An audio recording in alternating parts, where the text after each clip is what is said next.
Si alguien mira por la ventana ahora mismo y ve un pájaro cruzar el cielo, en realidad está viendo una imposibilidad mecánica. Totalmente. Una auténtica locura para la ingeniería. Exacto. O sea, durante décadas la ingeniería ha intentado fabricar drones del tamaño de un insecto, metiendo engranajes microscópicos en cuerpos diminutos. Y el resultado, pues bueno, siempre es el mismo. Acaban rompiéndose a pedazos. El aire a esa escala es un enemigo brutal. Es un muro de ladrillo contra el que se chocan una y otra vez. Y claro, si pensamos en el futuro de nuestras ciudades, la imagen habitual que tenemos es un poco una pesadilla de ruido y de peligro. Miles de drones de reparto con hélices rígidas girando a miles de revoluciones por minuto sobre nuestras cabezas. Literalmente como cuchillas voladoras. Uf, da bastante miedo a pensarlo. Ha decidido, digamos, rendirse con los motores tradicionales para crear algo que parece sacado directamente de la ciencia ficción. Un dron sin una sola pieza móvil. O sea, un dron donde el ala es intrínsecamente el motor. A ver, es que el material que tenemos entre manos para el análisis de hoy justifica completamente esa visión revolucionaria. Porque nos basamos en un artículo científico tremendamente denso y, bueno, muy revelador, publicado en la revista Aerospace, Science and Technology en noviembre de 2025. Firmado por Xin Shan y Onur Bilgen, si no me equivoco. Eso es, Shan y Bilgen. Y además, hemos cruzado todos esos datos tan técnicos con un reportaje súper exhaustivo de la Universidad de Rutgers que habla sobre las aplicaciones reales de esta tecnología en el mundo físico. Claro, para bajarlo a la Tierra. Y ante lo que ellos denominan estado sólido. Y también entender por qué la miniaturización destruye a los drones convencionales y qué significa todo este despliegue de nuevos materiales para el futuro de la ingeniería aeroespacial. Pues para arrancar con esto, yo creo que hay que plantear una duda muy pragmática. Porque quienes nos escuchan probablemente lleven en el bolsillo un teléfono móvil, y ese móvil tiene un motor de vibración minúsculo. Sí, el típico motorcito áptico. Claro, y esos motorcitos funcionan a la perfección durante años sin dar problemas. Entonces, teniendo eso en cuenta, ¿por qué los ingenieros no pueden simplemente coger un motor tradicional, reducirlo al tamaño de una mosca, añadirle un par de engranajes y unas alas de plástico y ¡hala! A volar? Ya. Suena súper lógico, ¿verdad? O sea, ¿por qué la física castiga de forma tan severa a lo pequeño cuando hablamos de aviación? Pues mira, fíjate, esa es justo la clave de todo el problema. Y la respuesta nos obliga a mirar la dinámica de fluidos. Concretamente un concepto que se llama el número de Reynolds. Vale, el número de Reynolds. Suena a clase de física de la universidad. Sí, un poco telita. Pero a ver, si analizamos el panorama general de la física, descubrimos que el aire no es un medio universal que se comporte igual para todo el mundo. Quiero decir, para un avión comercial gigantesco, el aire fluye de una manera casi predecible. Está dominado por lo que llamamos las fuerzas de inercia. Vale. Pero cuando reducimos el tamaño de un vehículo a las dimensiones de un microvehículo aéreo, lo que en el sector se conoce como MAV por sus siglas en inglés, el número de Reynolds cae en picado. Y a esa escala microscópica, las fuerzas inerciales pierden la batalla por completo. O sea que las reglas del juego cambian. Cambian drásticamente. Los efectos viscosos del aire se vuelven los amos y señores del entorno. O sea, para que quienes nos escuchan puedan visualizarlo de una forma un poco más mundana. Es como si para un insecto robótico el aire dejara de ser un gas ligero y transparente y de repente se convirtiera en un fluido denso. Eso es. Como si el pequeño dron estuviera intentando nadar en una piscina llena de almíbar o de miel, ¿no? La comparativa de la miel ilustra el fenómeno a la perfección. Yo mismo la uso mucho. El aire se vuelve pegajoso a esa escala. Entonces, claro, al intentar mover un ala minúscula en ese fluido aparentemente denso, la resistencia que encuentras es monumental. Madre mía. ¿Y cómo compensa la biología esta trampa física? Porque los bichos vuelan. Pues los insectos y los colibríes lo solucionan de la única forma posible, aleteando a una velocidad vertiginosa.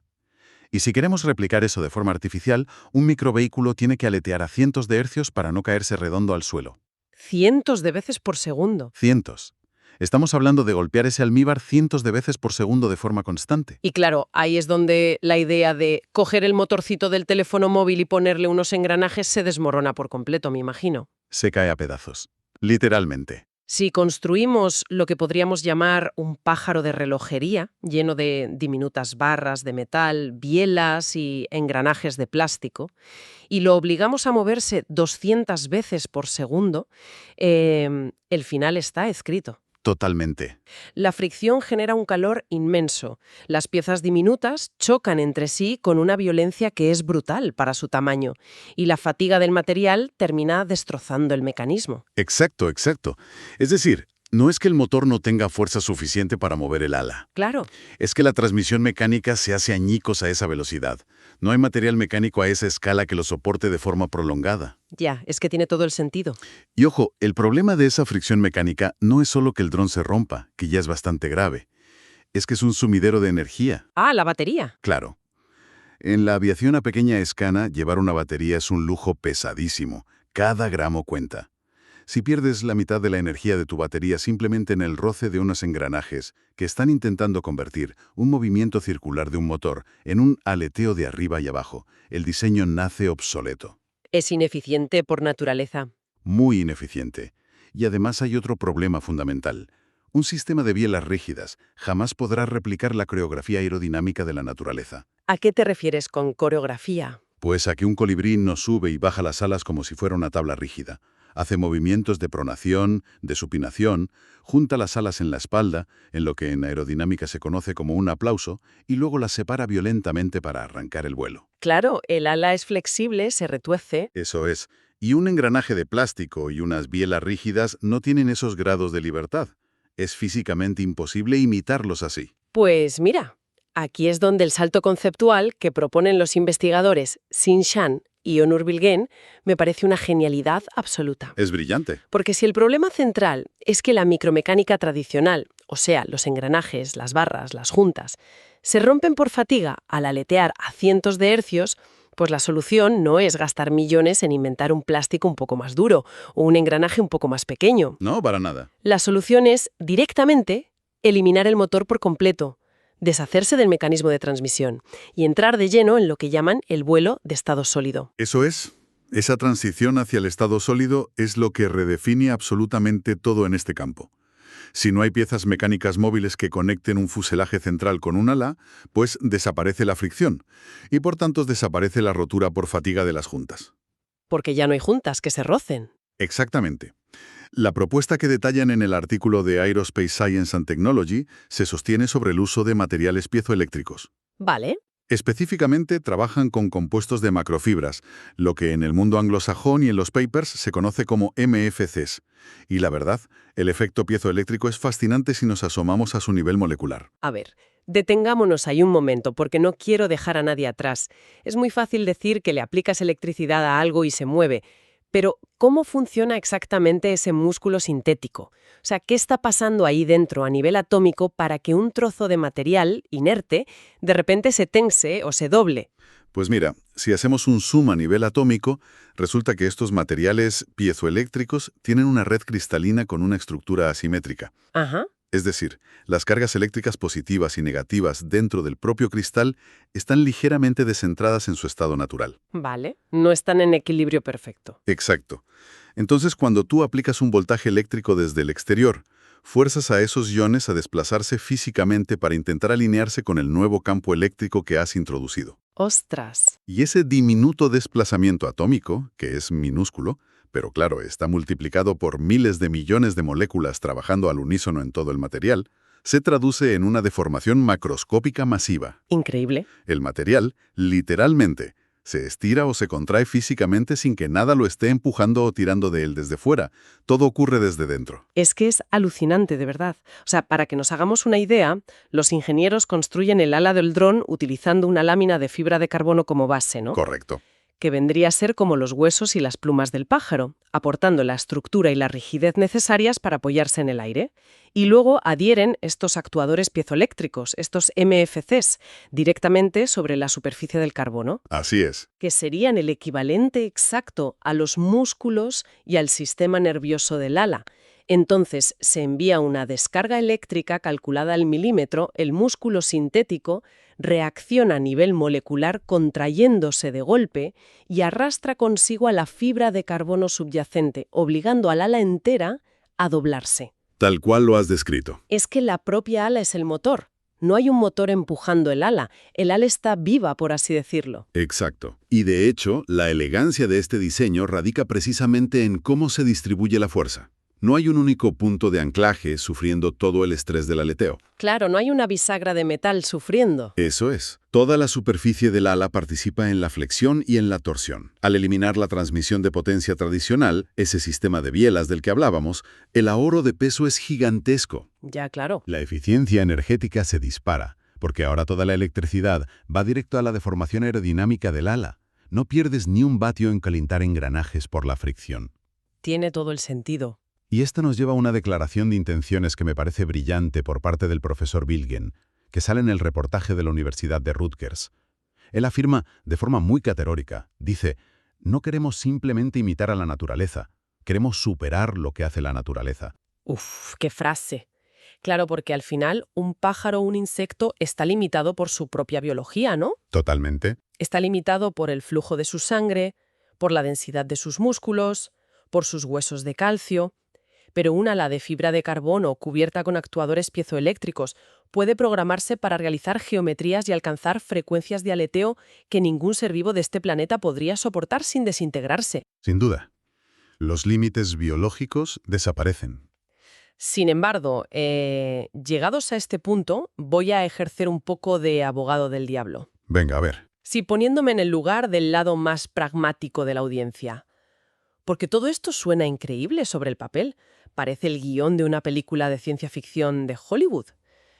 Pero cuando uno abre el artículo original, el de la revista Aerospace Science and Technology, pues no se encuentra fotos de pequeños drones piezoeléctricos volando alegremente por un parque. Ya, para nada. No. Te encuentras con un océano impenetrable de matemáticas, ecuaciones diferenciales larguísimas y modelado computacional extremo. Entonces la pregunta es, ¿por qué tanta teoría? ¿Por qué no ir simplemente al taller, pegar estos materiales en una fibra de carbono, enchufarles una batería y probar a ver si el prototipo vuela? Ya. Es la pregunta del millón, y entiendo la frustración. Pero la respuesta a esa duda expone la gran barrera tecnológica que tenemos en nuestra época actual. La cruda realidad, que de hecho se menciona abiertamente en el texto de Rutgers, es que los materiales piezoeléctricos comerciales que existen hoy en día en el mercado todavía no tienen la fuerza de actuación o la densidad de energía suficientes para levantar un dron a gran escala de forma autónoma y mantener un vuelo sostenido. O sea que la idea es buena, pero los materiales actuales no dan la talla. Exactamente. La ciencia de los materiales todavía va un pasito por detrás de la teoría aeroespacial.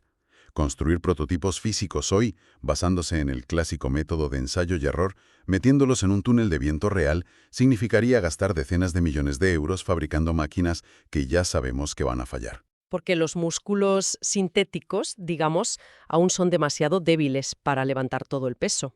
Eso es, los actuadores aún son débiles. Vale, lo entiendo. O sea que el modelo matemático tan complejo que Zhang y Bilgen han desarrollado no es un simple ejercicio académico para lucirse en la universidad y publicar un paper. No, en absoluto. Es, en la práctica, un túnel de viento aerodinámico construido enteramente de matemáticas puras. Están simulando las condiciones perfectas a la espera de que la realidad y la fabricación de materiales los alcancen en los próximos años. Exacto. Es como una máquina del tiempo computacional. Y fíjate que construir ese túnel de viento matemático es un rompecabezas físico monumental. Me lo imagino, con tanta variable. Es que, en el vuelo dinámico de un ala flexible, todo afecta a todo simultáneamente. El gran mérito del artículo principal, el gran logro de estos investigadores, es haber formulado un modelo que resuelve 4 acoplamientos físicos complejísimos al mismo tiempo, de forma acoplada, sin que el ordenador tarde años en calcularlo. Vale, pues, a ver, vamos a intentar visualizar el caos físico de esos 4 acoplamientos, pero sin usar jerga incomprensible para no aburrir a nadie. Venga, vamos a intentarlo. Imagina el momento del aleteo. El ala sintética recibe el calambrazo eléctrico y se dobla con muchísima fuerza hacia abajo para empujar el aire. Pero claro, el aire no se aparta dócilmente, el aire empuja de vuelta, ¿no? Eso es, ejerce una presión brutal. Una presión que deforma aún más la estructura flexible del ala. O sea, El ala empuja al aire, el aire deforma el ala y es un bucle de acción y reacción constante que cambia cada milisegundo. Ese sería el primero, ¿verdad? Correcto. A esa guerra constante se le llama interacción fluido-estructura, y es complicadísimo de modelar. Pero es que además eso no ocurre en el vacío. Claro. Mientras el ala y el aire se pelean, toda la violencia de ese aleteo furioso a cientos de hercios se transmite de vuelta al fuselaje del dron, al cuerpo central. Lógico, están unidos. Pues si el modelo computacional no calcula con una precisión absoluta cómo cada mínima sacudida del ala afecta la inercia del cuerpo central, el aparato empezaría a dar volteretas sobre sí mismo en el aire y caería a plomo en cuestión de un segundo. Madre mía, qué locura. El ala y el cuerpo no son entes separados, son un único sistema dinámico que se desestabiliza mutuamente todo el rato. Ese es el segundo acoplamiento, el ala-cuerpo. Y para complicarlo todavía más, el ala no puede moverse simplemente arriba y abajo como si estuviéramos agitando una tabla de planchar en el aire. Porque para generar empuje hacia adelante y no limitarse a flotar en el sitio subiendo y bajando, el ala tiene que retorcerse. Exactamente. Igual que un nadador olímpico, gira la muñeca debajo del agua para encontrar el ángulo perfecto y apartar el agua con la mayor eficiencia posible. La orientación de esos cristales piezoeléctricos de los que hablabas antes tiene que estar calculada para que el ala se flexione y se tuerza a la vez. Efectivamente, a eso se le llama el acoplamiento de flexión-torsión y es innegociable para lograr un vuelo direccional. Pero atenta, porque el verdadero quebradero de cabeza para los ingenieros, el cuarto elemento de este modelo matemático infernal, es la trampa eléctrica. ¿La trampa eléctrica? A ver, explícame eso. Pues mira, antes hemos dicho que al aplicar voltaje de la batería, el material piezoeléctrico se dobla y mueve el ala, ¿verdad? Sí. Bien, pues resulta que el efecto piezoeléctrico funciona en ambas direcciones. ¿Cómo que en ambas direcciones? Pues que cuando la presión del aire dobla mecánicamente el ala desde fuera, por una racha de viento, por ejemplo, el propio material se estruja y genera electricidad de vuelta. ¡Ostras! Y esa corriente parasitaria que acaba de nacer viaja por el circuito en dirección contraria, alterando el voltaje original que la batería estaba intentando enviar en ese preciso instante. ¡Qué barbaridad! Es un sistema hiperconectado.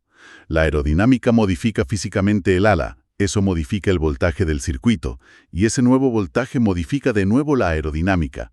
Todo en tiempo real y a cientos de veces por segundo. O sea, es como intentar resolver un cubo de Rubik donde los colores cambian de sitio solos dependiendo de la fuerza con la que los mires. Es increíble. Es una analogía muy buena. Lograr empaquetar todo ese caos en un modelo matemático manejable es sin duda un hito que pavimenta la autopista para la ingeniería de la próxima década. Desde luego. Ahora bien, teniendo claro que la teoría está ya lista y esperando a que los materiales del futuro sean un poco más fuertes, toca anclar todo esto en el mundo real. Porque, ¿por qué debería importarle a la gente de a pie este avance tan teórico? Volvamos a la imagen que comentábamos al principio de la charla, ese miedo a las ciudades llenas de ruidosos drones de reparto. Pues mira, el impacto social de esta tecnología de estado sólido es inmenso y tiene muchísimo que ver con la seguridad urbana. Las fuentes que hemos analizado, sobre todo el documento de Rutgers, destacan aplicaciones críticas, como por ejemplo misiones de búsqueda y rescate en edificios colapsados o inspecciones dentro de maquinaria industrial compleja.